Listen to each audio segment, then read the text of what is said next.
સંતવાણી પોતે ગાય અને પછી સંતવાણીમાં શું કહેવા માગે છે ને એ રીતે પોતે જીવન જીવે. અત્યારે શું થયું છે કે સંતવાણી ગાય તો છે પણ સંતવાણીમાં શું કીધું છે ને એ કોઈ કરતા નથી.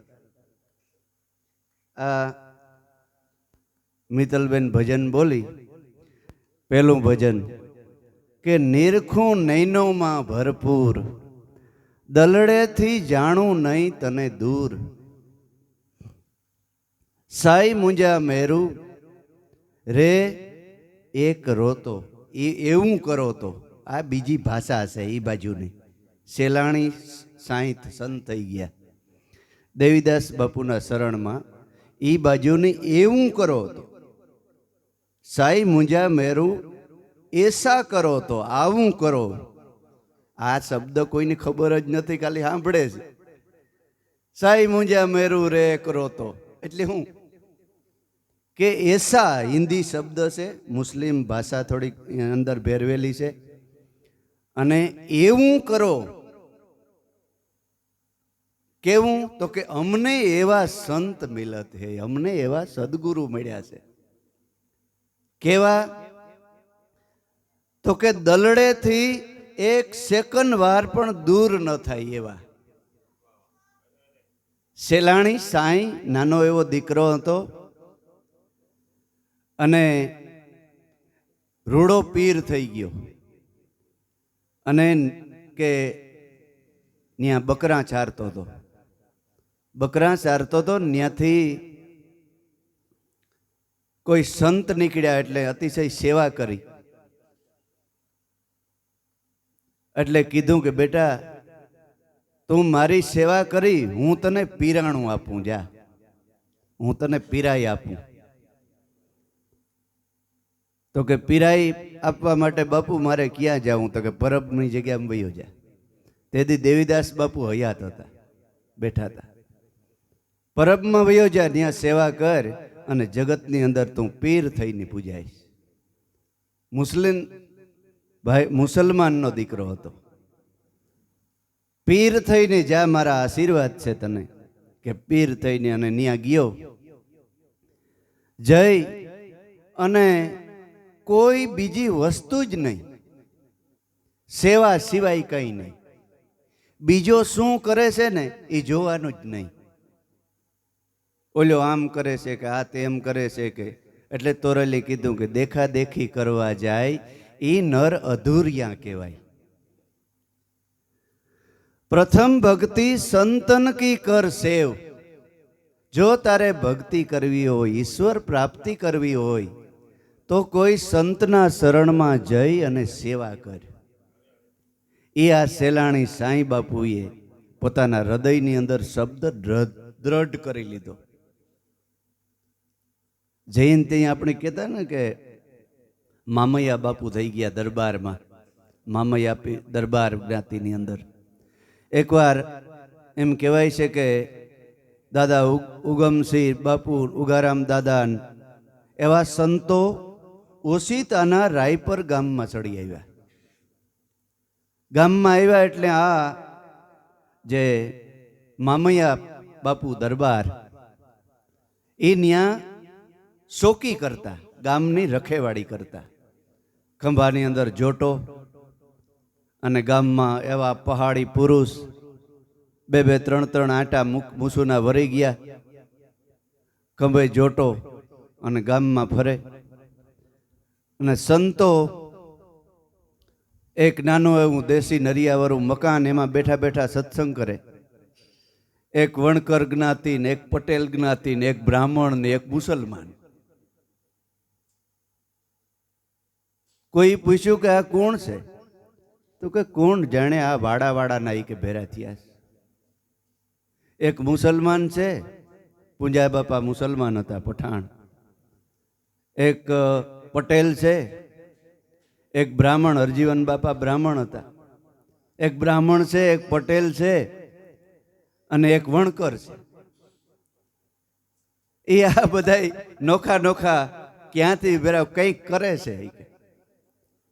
બાપુ તમે જાઓ, નીંદર નથી કરવા દેતા કે જો બંધ થાય તો. અને બાપુ આવ્યા ખંભાઈ જોટોન, આમ ડેલીએ ઓટલી હતી, ત્યાં જઈને બાપુ બહુ હોશિયાર માણસ હતા, કારણ કે પૂર્વની કમાઈવાળો પુરુષ હોય ને એ તરત નિર્ણય ન લઈ લે, એ 5 વાર વિચાર કરે અને પૂછે કે બધું છે.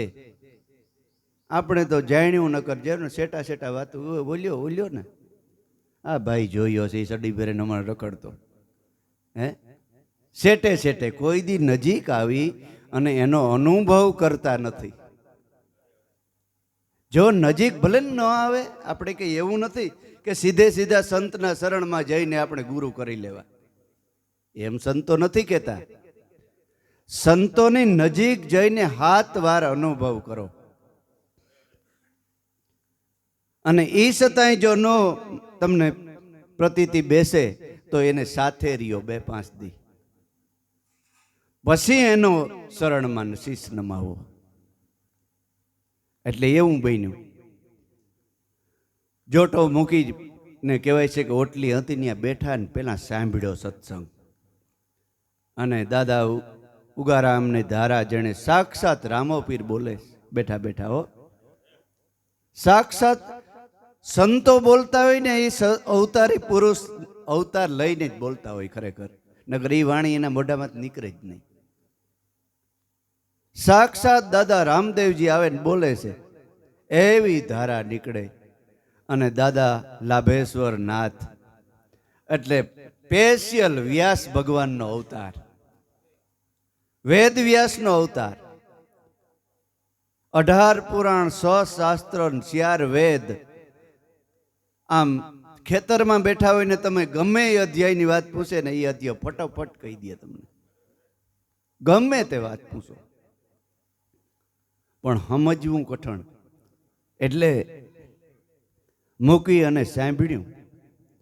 મામૈયા પીરનો પૂર્વનો જે યોગ હતો એ અંદરથી ઉકળી ઉઠ્યો કે ઓહો, આને તો હું એબ જોવા આવ્યો. આ પુરુષ તો કોઈ અવતારી લાગે, આ કોઈ સામાન્ય નથી. એ ક્યાં પડી ગયો એનો જોટો, ક્યાં એને નોકરી, હું વાત. અને દાદાને શરણ વંદન કરી, એટલી સેવા કરી, દેહનું ભાન ભૂલી ગયો. અને પાણી ભરવા જાય ને પીવા માટે તો આમ બારણામાં હળી કાઢવા જાય ને ભીત હાંભો ભટકાય, ભપનારો. પાછો આ બાજુથી આવે ઓલી ભીત હાંભો ભટકાય. આસમાનમાં સુરતા સડી ગઈ. પૂર્વનો પ્રેમ અને પૂર્વની ભક્તિ જાગી. દાદા જોવે છે કે ઓહો, આ તો પુરુષ એટલી સેવા. અને માથે હાથ મૂકીને કીધું કે મામૈયા, તો કે હા બાપા, તું તો પૂર્વનો પીર છે. એ પીરની સાપ મારી મારી અત્યાર સુધી મામૈયા પીર તરીકે ઓળખાય છે. અમરેલી અંદર મોટો બંગલો છે, બંગલાની અંદર આખું મામૈયા બાપુનું પુતળું છે. દર વર્ષે ત્યાં મોટી તિથિ ઉજવાય છે. અને મામૈયા પીર જે બોલે ને એમ થતું. મામૈયા પીર ઉગારામ દાદાને છેલ્લે છેલ્લે જ્યારે દેહ છોડવો હતો ને ત્યારે છેલ્લો પ્રોગ્રામ લાભુ દાદાના મકાનનો ઉત્સવ હતો. એમ કહેવાય છે કે ત્યાં છેલ્લો પ્રોગ્રામ હતો. અને દાદાએ એવો સત્સંગ કર્યો કે મામૈયા પીરે કીધું બધાઈને, લાભુ દાદા બેઠા હતા, મોટા મોટા પુરુષો બેઠા હતા બધા. મામૈયા પીરે કીધું કે બાપા હવે જાજુ રહેવાના નથી. બાપા હવે આ દેહથી આપણા હારી જાજા રહે નહીં. ઘણા એમ કહેવા માંડ્યા કે અરે તું એમ ક્યાં બોલ્યો, આવું બોલાય, આમ બોલાય, બેનું ઘણા એમ મામૈયા પીરને જેમ તેમ બોલી લીધું. એ પછી થોડા જ દિવસ થયા ત્યાં ઉગારામ દેવ બાપા દેહ છોડીને વયા ગયા. તો અહીં ખબર પડી કે આને ખબર હતી, એ મામૈયા પીર થઈ ગયો. એટલે જાતિ મહત્વની નથી, રેણી મહત્વની છે. એવા સંતોના જેને જેને આશીર્વાદ મળી ગયા ને ભાઈ, એ જગતની અંદર પીર થઈને પૂજાણા, જગતની અંદર સતીઓ થઈને પૂજાણ્યું. પણ અત્યારે તો ભાઈ ખીમભાઈને જે કહ્યું એટલો ખેદો દુશ્મન ન ખેદો કરે, એટલો ખેદો. એ ભજન ખરેખર આપણે એમ નથી કહેતા કે ભાઈ પૈસા લઈએ ને આ લઈએ ને ભલે જે લઈએ લેવા દો, પણ ખરેખર બીજાનો અહિત થાય એવું તો કોઈ દી વિચારાય જ નહીં. માણસને પ્રેમથી કોઈ દેતા હોય તો લઈ લેવાય, એવું કોઈ નથી, પાપ નથી. પણ બીજાનો અહિત કરવું, બીજાનો ખેદો કરવો ભજનમાં જઈને, એનાથી મોટું આ દુનિયામાં કોઈ પાપ નથી. હા, આયુ દીકરીઓ ભજન બોલતી હોય તો એને પ્રોત્સાહન આપવું જોઈએ કે બેટા મારા જેવું કંઈ કામ હોય તો કીજે, તો આપણે આગળ આવીએ. આ નાથા ભગત બેઠા ને મારા મોટા બાપાના દીકરા થાય, એ થકી હું એટલે સુધી મારા સદગુરુની બીજી મહેરબાની કૃપા. એટલે એ છોકરો આવ્યો પરબની અંદર, એટલી સેવા કરી, એટલી સેવા કરી. દેવીદાસ બાપુ હૃદયથી દ્રવી ગયા. શેલાણી મહામંત્રનો ઉપદેશ દીધો. પછી એમ કહેવાય છે કે એના માવતર લેવા આવ્યા. ગોતતા ગોતતા ત્યારે હું આ ભજન ગાયું. એની શું ગાયું? એકાદી કડી બોલ જે બોલી હમણાં મિત્તલ, એ ભજન બોલે.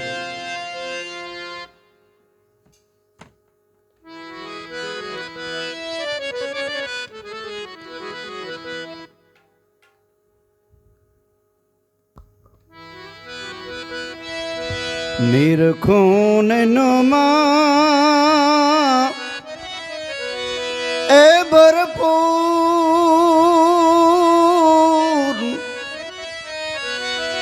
દલડેથી જાણું નહીં તને દૂર રે. એસા કરો તો हमने रे ऐसा संत मिलत है.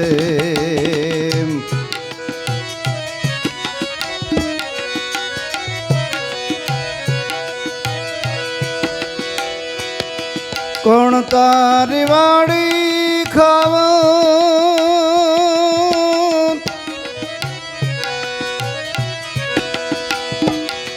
कौन विष तारा,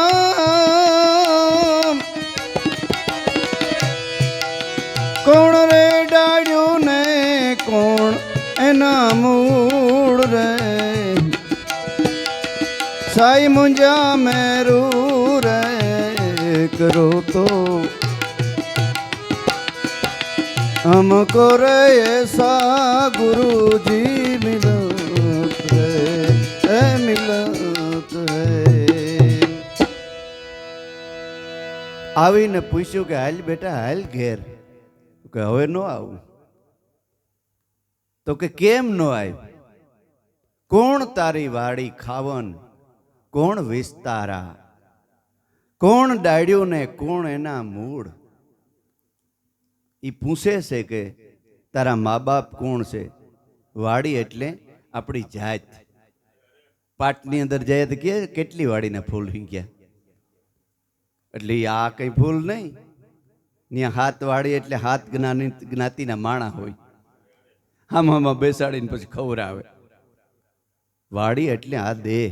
કે તું કેનો દીકરો છે, કેવી તારી જાત છે, એ તું ભૂલી ગયો? એ મને જવાબ દે. કોણ તારી વાડી ખાવન એટલે ઈશ્વર પરમાત્મા. કોણ તારી વાડી ખાવન ધણી, કોણ વિસ્તારા, કોણ દાડ્યું ને કોણ મૂળ. એનો વિસ્તાર કયો છે? તારું ગોત્ર કયું છે? તારું કુટુંબ કયું છે? એનો બધો વિસ્તાર કોણ છે? એ ભૂલી ગયો? કોણ વિસ્તારા, કોણ ડાળ્યું, કોણ એનું મૂળ, એનું તારી શાખા. શાખાઓ એટલે તારું કુટુંબ કોણ છે? એ તું ભૂલી ગયો બેટા? ત્યારે સેલાણી સાંઈ એનો જવાબ આપે છે કે એ ભૂલી ગયો નથી, મેં બદલાવી નાખ્યું છે. ભૂલ્યો નથી બાપુ, માં હું ભૂલ્યો નથી.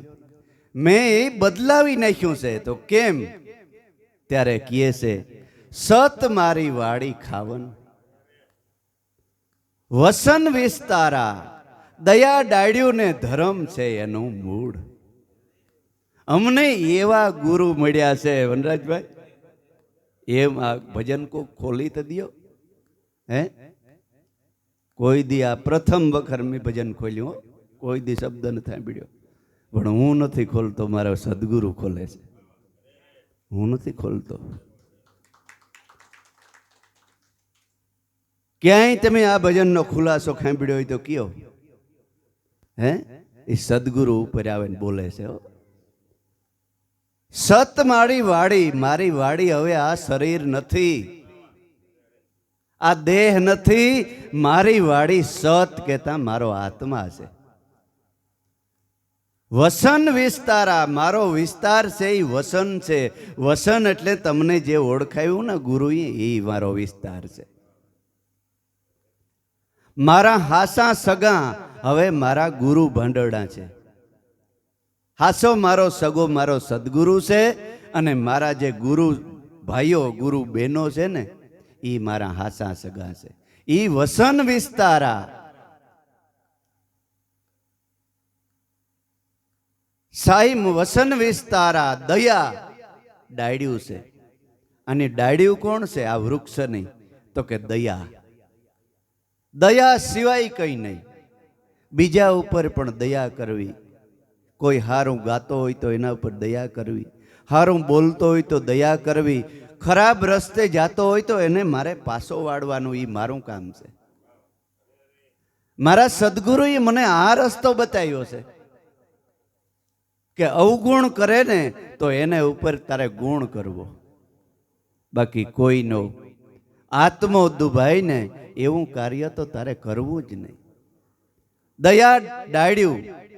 અને બીજી દયા શું કરવાની છે કે મારે મારા પોતા માથે દયા કરવાની છે, કે હું ક્યાંક ગધેડો ન બની જાઉં, હું ક્યાંક મીંદડા કૂતરાની યોનીમાં 84માં ન વયો જાઉં. એટલા માટે હું કરું છું, હું બીજા માટે નથી કરતો. હું બીજાની ભલાઈ નથી કરતો, હું મારે માટે કરું છું.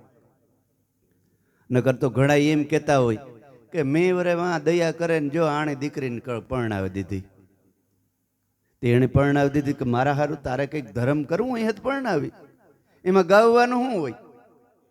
હે, આપણે કંઈક હારી રસ્તે હાલું, કંઈક સારું કર્મનું ધર્મનું ફળ મળે એટલા માટે આપણે કરીએ છીએ ને, બીજા માટે કરીએ છીએ.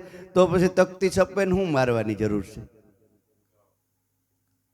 હું મારી માટે કરું, હું સત્સંગ કરું તો હું મારે માટે કરું છું. અને આમાંથી જો કોઈ પી જાય તો એને બલિહારી છે. હે, સદગુરુએ કીધું કે તમારે આંગળે તમે આંબો વાવો, તમારે આંગળે આંબો વાવો, અથવા તો તમારું ભર્યું સાપ રાખો, કાયમ આંગળું સાપ રાખો, અને આંગળામાં કાયમ સણ નાખવાનું ચાલુ કરો. કાયમને માટે સણ નાખવાનું ચાલુ કરો. એ સણ સણવા માટે સકલી આવે, કબૂતર આવે, હોલા આવે, કઈ કાગડા આવે, પણ તમારે મન ડગાવવાનું નહીં. કાગડા આવે તોય ભલે આવે, બગલા આવે તોય ભલે આવે, જે કોઈ આવે, પણ તમારે સણ નાખવાનું ચાલુ કરો. એ સાંભળી સાંભળીને કોક દિવસ હંસ જ્યારે ઉતરી આવી છે ને, તેથી તમારો બેડો પાર. એ કાગડા આવે ને તો કાગડામાંથી કોક કોક હંસ બની જાય, અને કોક ભાંઠા ગોતીને સાસુ મારે પાછા ન આવે. હે, હમણાં જ એક ભાઈનો ફોન આવ્યો, મને કે બાબા અમાસ આજ છે. હું ભાઈ અમાસ છે, પણ સત્સંગ સાંભળવા હોય તો આવજો, ઘરની વાતો કરવી હોય તો ન આવતા. સત્સંગ રેણી કેણીથી રહેવું હોય અને સત્સંગ કરવો હોય તો અમારે ચારેય દરવાજા ખુલ્લા છે, પણ અહીં હું મારી તારી નહીં હાલે જરાય. સણ નાખવાનું ચાલુ રાખ્યું હોય મેં, સણ સાનું મનું સણી અને હવને ઘેર ઉડી જાય, એ પક્ષીની બલિહારી છે. બાકી સણને ખાઈ ધરાઈને હાંભ્યું જો સાસુ મારવ્યું હોય હે તો એ અહીં નથી. એટલે દયા ડાળી અને ધર્મ છે એનું મૂળ. ઈ ધર્મ ધર્મ કયો? ઈ સીતાજી રામને પૂછે છે, તમે વિચાર તો કરો.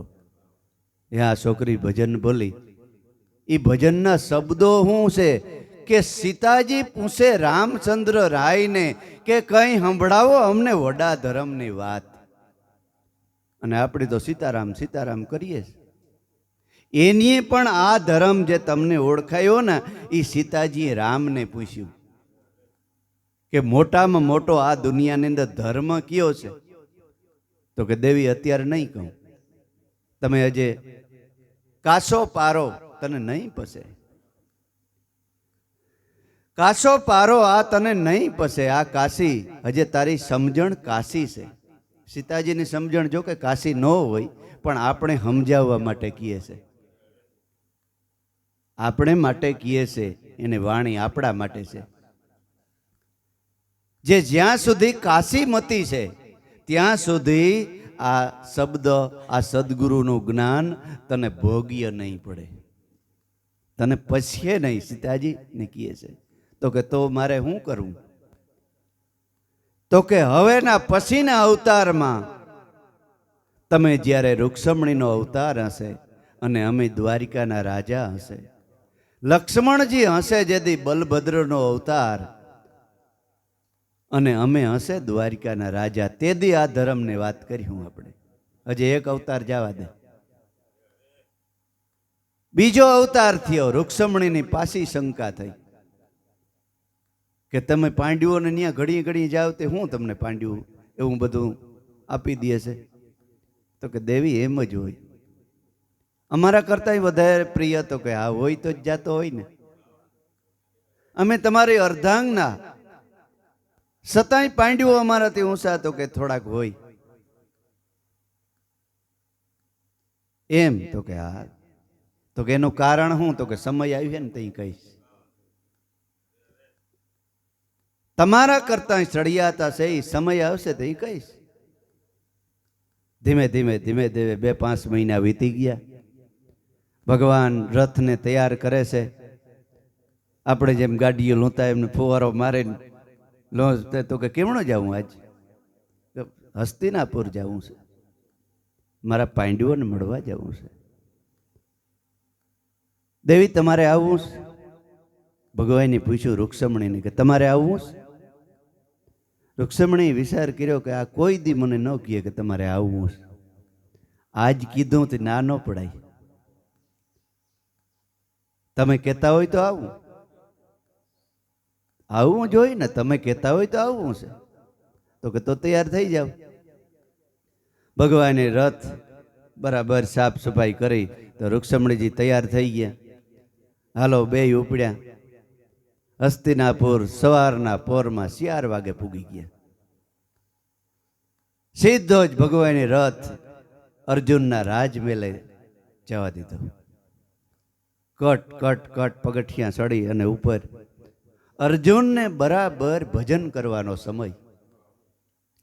નાઈ ધોઈ અને ભજનની મસ્તીમાં ભજન કરે છે. પોતાની જટા નીચે લટકાઈ છે. ઓધારે આમ તદરા જેવું નીંદર આવી ગઈ ને એવું થઈ ગયું.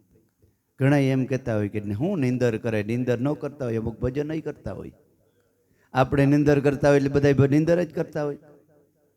કામી કે મન કામ હે, લોભી કે મન દામ હે, સંતન કે મન રામ હે. આપણા મનમાં હોય એવું બીજામાં દેખાય આપણે, નક્કી ન કરી લેવાય. આપણે ઓલો રાજાને દ્રષ્ટાંત આપીએ છે એ પછી આપ્યું પેલા. એટલે સુતા છે, 2 ઓશિકા મૂકી અને આમ ઓધાર થઈ ગયો, નીંદર જેવું થઈ ગયું. જટા નીચે પડી છે, એમાંથી ઝીણા ઝીણા ઝીણા ઝીણા પાણીના બૂંદ નીચે પડે છે.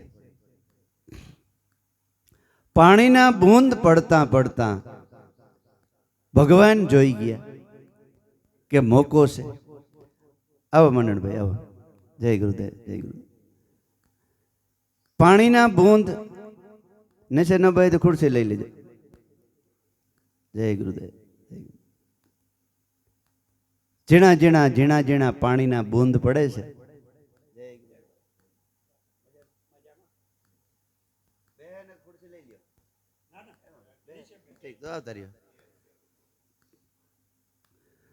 ઝીણા ઝીણા ઝીણા ઝીણા પાણીના બૂંદ પડે છે જટામાંથી, અને ભગવાન જોઈ ગયા કે ખરેખર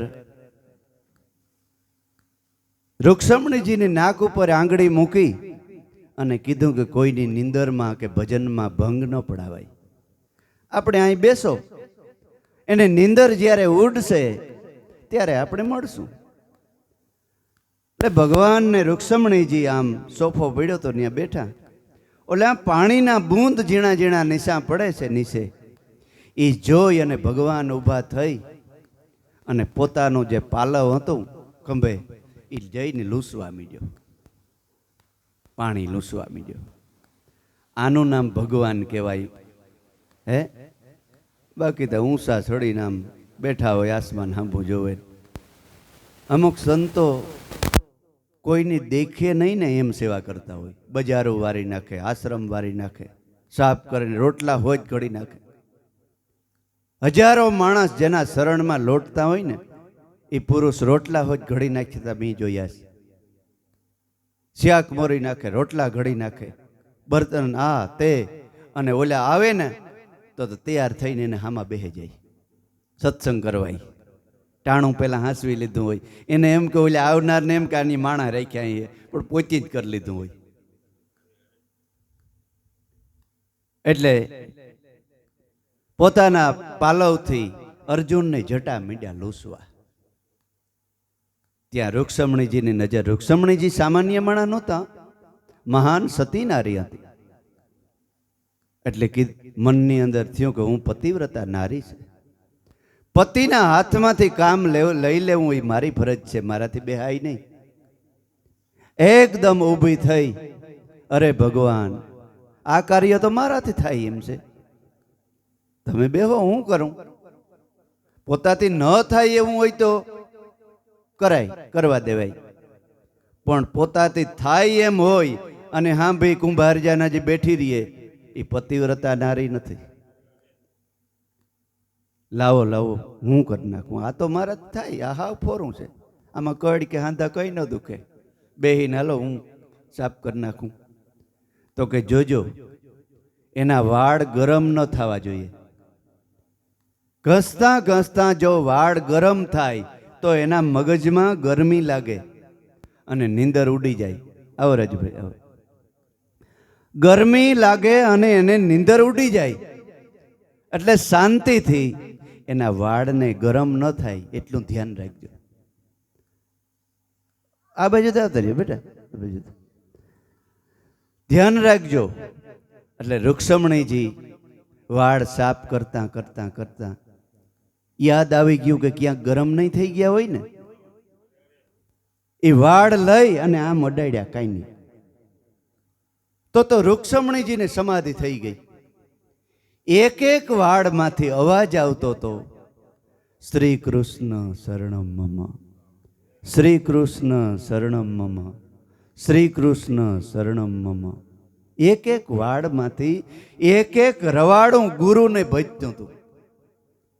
ભગવાન કૃષ્ણ પાંડવોના ગુરુ હતા, ધર્મગુરુ હતા, હયાતના હતા ને, એટલે અત્યારે પાણાને ગુરુ ન કરાય. હયાત બેઠા હતા અને એના ગુરુ હતા, એનું ગુરુનું નામ રટતું હતું એક એક રવાડું. અને તમારું રટે હો, હા, એવું નથી કે પાંડવોનું રટે. તમારે એવી લગ્ની હોય, એવો પ્રેમ હોય, એવો ભાવ હોય ગુરુમાં, જાગ્રત પુરુષ સગુણ રૂપમાં એવો ભાવ હોય ને, તો તમારી નિંદરમાં તમારા ગુરુનું સ્વરૂપ તમને દેખાય. એક એક રવાડું ગુરુ ગુરુ ગુરુ એમ ભજી લે આઠે પોર. એક એક રવાડું. ગુરુ એટલે કોઈ વ્યક્તિ નથી, તમારો આત્મા છે ને એ જ ગુરુ છે. પણ આ સગુણ દેહ છે ને એ નિમિત્ત બન્યો, એટલે ધ્યાન મૂલમ ગુરુ મૂર્તિ. પૂજા મૂલમ ગુરુ પદ, મંત્ર મૂલમ ગુરુ વાક્યમ અને મોક્ષ મૂલમ ગુરુ કૃપા. પછી ગુરુની કૃપા થાય. પહેલા સગુણમાં તમારી સુરતા લાગે, સગુણમાં લાગ્યા પછી તમારા આત્માના શ્વાસોશ્વાસનું ભજન કરતાં કરતાં ગુરુ અને શિષ્ય એક થઈ જાય. ગુરુ તત્વની અંદર, સદગુરુ તત્વની અંદર શિષ્યનું મન ભળી જાય. ત્યારે ગુરુ અને શિષ્ય એક થઈ જાય. દાદા પાસે જૂના જમાનામાં લાભુ દાદા પાસે કોઈક 2-5 માણસો બેસવા ગયા. 2-5 કલાક દાદાએ સત્સંગ કર્યો અને મર્યાદા છે. ઓલા એ પૂછ્યું કે દાદા ગુરુ કરવા હોય તો ગુરુ કરવા હોય તો કરાય, એમાં કંઈ ખોટું નથી, પણ એમ ન કહેવાય કે મને કરી જ લે, એ મર્યાદા છે. દાદાએ કીધું કરાય, સદગુરુ કરવા હોય તો બાપા કરાય, આપણો જન્મ મરણના કારણ મટી જાય. તો કે તમારા ગુરુ ક્યાં છે? તો કે અમારા ગુરુ બાંદ્રામાં બેઠા હયાત. એમ ઓલાને એમ કે આ આવો હે તો આના ગુરુ કોણ હે? શિષ્યને જોઈને ગુરુની કિંમત થાય ને, એ હાસો શિષ્ય કહેવાય. જે શિષ્ય એવી રેણી કેણી પાડતો હોય અને માણસને પૂછવું પડે કે ઠીક બીજું તો તમારો ગુરુ કોણ છે, અને એ 2 રીતે પૂછે હો પાછા. જો શિષ્ય દાંડ હોય તો ગુરુ દાંડમાં ગણાય કે આવો દાંડો આને હિખામણ આવી કે નહીં દીધી, દાંડ ગુરુ ભાંડ જેવા શેલા હે આવી શિખામણ એમાંય ખપી જઈએ આપણે. એવું ના માનવું કે અમને આમ જ છે. પણ તમે સત્યતાથી વર્તતા હોય ને ગુરુના ઘરની 2 વાતો કરી હોય હૃદયથી, અને એનું હૃદય પીંગળી જાય અને તમને વંદન કરી 2 હાથ જોડીને કહે કે ઓહો, આ વાત તો શાસ્ત્ર અને પુરાણમાં નથી, અને તે પ્રેમથી એક સેજમાં મને કહી દીધી, તમારા આવા મહાપુરુષ ગુરુ કોણ છે? એમ દાદાએ કીધું કે એ બિરાજે છે, હયાત છે, સાક્ષાત જીવનનો અવતાર. એ સીધા ન્યા ગયા દાદા ઉગારામ પાસે. ન્યા જઈને બેઠા, ચા પાણી પીધા, વાતો કર્યું અને કીધું કે અમે દાદા લાભુ દાદા પાસે ગયા હતા ને વાતો સાંભળીને તમારું નામ સાંભળ્યું, તમારા શરણે અમે આવ્યા છે. દાદા ઉગારામ કે અરે ન્યા તો તમે આય હું લેવા આવ્યા છે કે એ લાભુ એ મારું રૂપ છે, મારું બીજું રૂપ છે, એ લાભુ છે. જાઓ જાઓ જાઓ, એને શરણે જાઓ તમે, અને ત્યાંથી ગુરુગમનો ઉપદેશ તમે લ્યો. અમે જુદા ક્યાં છે? અમે ગુરુ શિષ્ય જુદા જ નથી. અમારા ખોરિયા જ ખાલી જુદા છે, અમારો આત્મા તો બેયનો એક છે. ભલે એ બ્રાહ્મણનું ખોડિયું અને આ વણકરનું હોય, પણ અમારો આત્મા એક છે. માળાવ મારા કરતાં એ મારો હવાયો છે. આનું નામ ગુરુની મહાનતા કહેવાય. અટાણે તો બસ હા આવો હોય એની કામ ખબર પડે, આપણો શિષ્ય ભલે હોય પોતાનો. એટલે રૂક્ષ્મણીજીને સમાધિ થઈ ગઈ. કૃષ્ણ કૃષ્ણ કૃષ્ણ એક એક રવાડું. રૂક્ષ્મણીજી વાડ મૂકી અને કૃષ્ણના શરણમાં લોટી પીડ્યા. કૃષ્ણને ખબર હતી. બાવણું પકડીને કે કેમ દેવી કેમ? તો કે અમારી ભૂલ થઈ, અમને માફ કરજો. તો કા? અમારા કરતા તમારા પાંડવોની ભક્તિ સળિયાતી છે. તમે વારે ઘડીએ એમ કહો છો કે મારે હસ્તિનાપુર જવું છે, મારે હસ્તિનાપુર જવું છે. એ વાત 100% સત્ય છે. એટલે કોઈ અત્યારે પણ જૈન તે પોતાના શિષ્ય યાદ આવે ગુરુને, એનું કારણ શું છે કે એને હાસી લગ્ની અને હાસો એનો પ્રેમ છે.